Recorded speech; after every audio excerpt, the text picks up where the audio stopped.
En esta sección vamos a comentar la media recortada, que es otra medida a nivel central que funciona muy bien en el caso de que haya valores atípicos.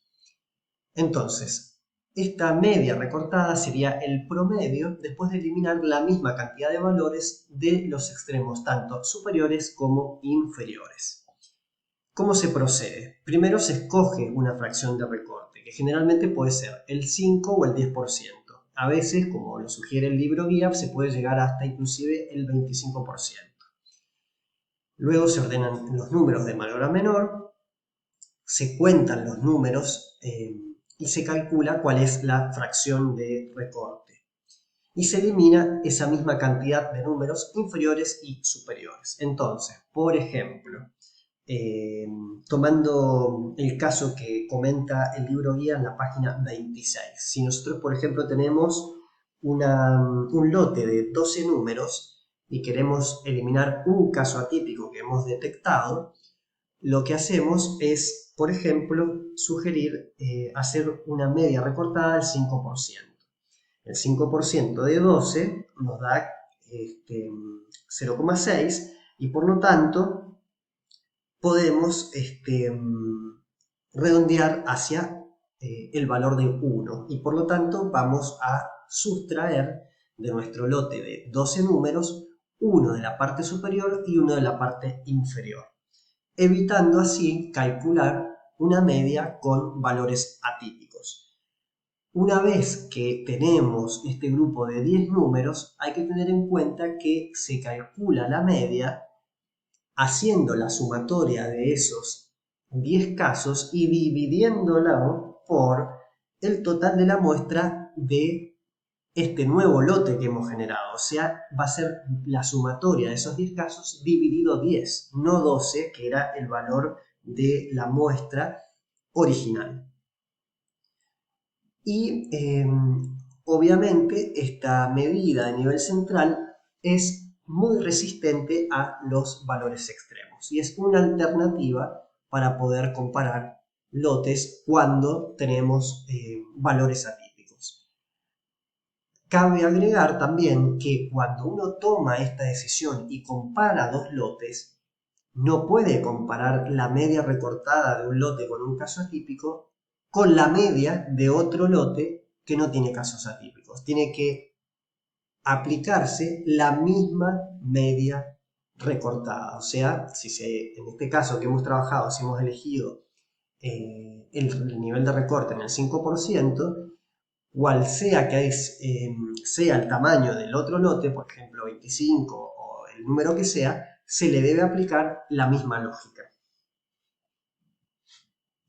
Ahora bien, habíamos visto hacia el final del capítulo 1 que siempre que encontrábamos lotes con dos picos era necesario dividirlos y separarlos en dos a la altura del valle. Acá tenemos una vez más el mismo ejemplo que habíamos visto, que es el largo en centímetros de un lote de artefactos líticos pulidos del sitio San Agustín en Huayla, Colombia, donde vemos que si quisiéramos aplicar la medida de nivel central más común, la media o el promedio, esta caería exactamente en el valle y no reflejaría en lo más mínimo el comportamiento de ambos lotes. Sería un absoluto sinsentido. Y acá es cuando remarcamos la pereza, la ignorancia, la brutalidad de colegas cuando no emplean este tipo de herramientas desde el inicio, desde la base, cuando procesan sus datos.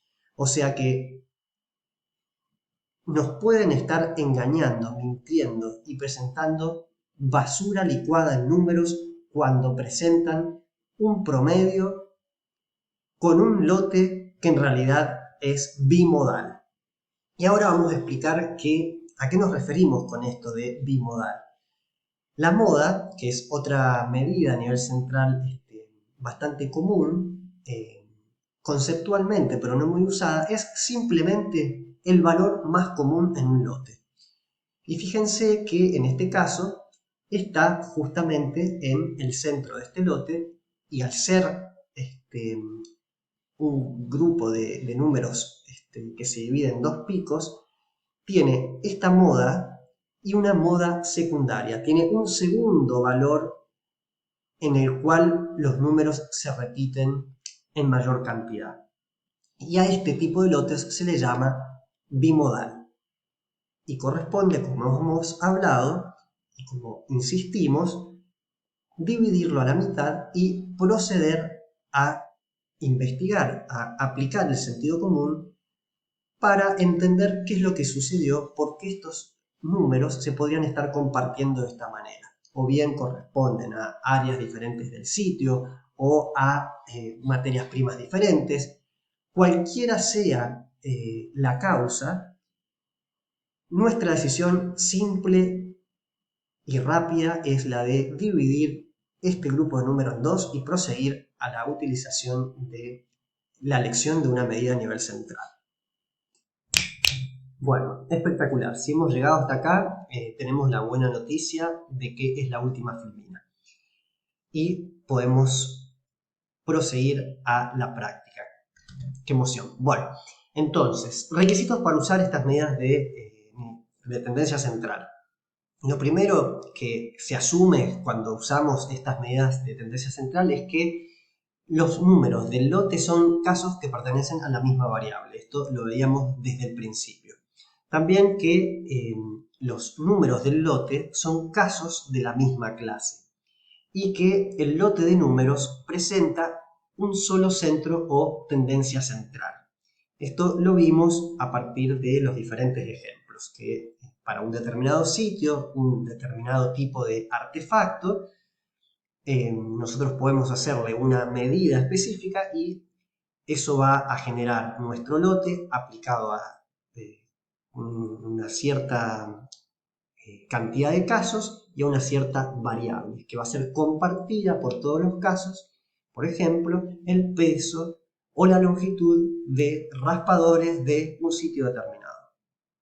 Y todo esto, fíjense cómo nos permite hacer comparaciones de diversos tipos, relacionados con cambios a través del tiempo, relacionados con uso del espacio, relacionados con diferentes tecnologías, materias primas, estilos. La aplicación de este tipo de exploración numérica en arqueología es infinita y es una invitación a la creatividad. Por supuesto, siempre apoyados en la necesidad de generar datos acordes a una pregunta de investigación.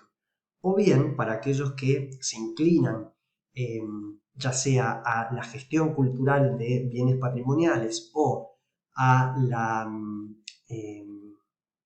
todo lo que tiene que ver con rescate arqueológico, también es de suma importancia reportar y generar datos y reportar los patrones de esos datos para tomar mejores decisiones, tanto para el cuidado patrimonial, ya sea en museos y colecciones, o bien en el campo y las zonas que hay que proteger, o la forma en la que hay que abordar los muestreos para hacer ciertos rescates del patrimonio arqueológico.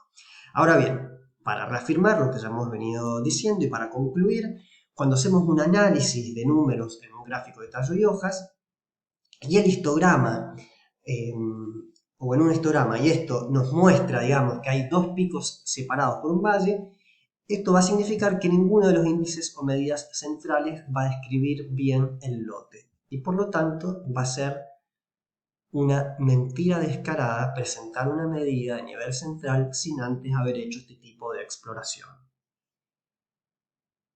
Y cuando ocurre que identificamos que hay lotes con dos picos o bimodales que reflejan que hay dos clases diferentes de números y que estos deben ser separados en lotes independientes, esto es importante para poder luego utilizar las medidas de tendencia central.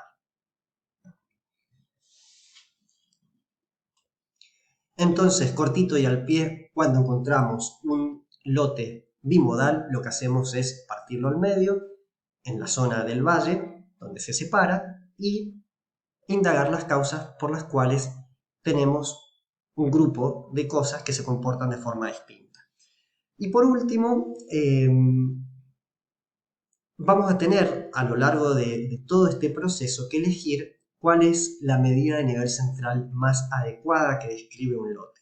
Entonces, recuerden, la media es una de las más utilizadas en estadística y está, como vamos a ver más adelante, asociada a el uso de test estadísticos que permiten asociar grados de confiabilidad y llegar a conclusiones bastante consistentes. Por lo tanto, es una de las más utilizadas y es muy deseable poder usarla, pero siempre hay que tener cuidado de no estar mandando fruta.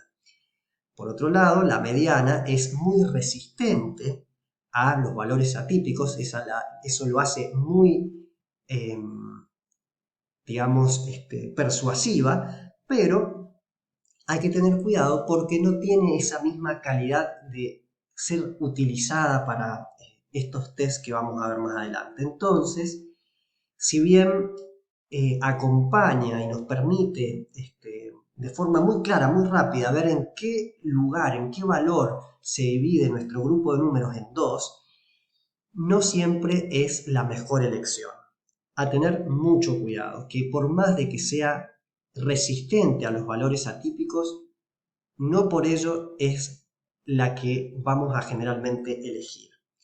Y si queremos una opción para el uso de la media y generar, digamos, una medida de nivel central que luego va a poder ser utilizada con los test que vamos a ver más adelante, una alternativa puede ser el uso de la media recortada.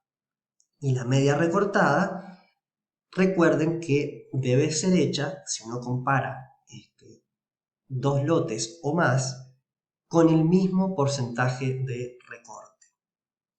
Y con esto finalizamos los teóricos de la primera semana.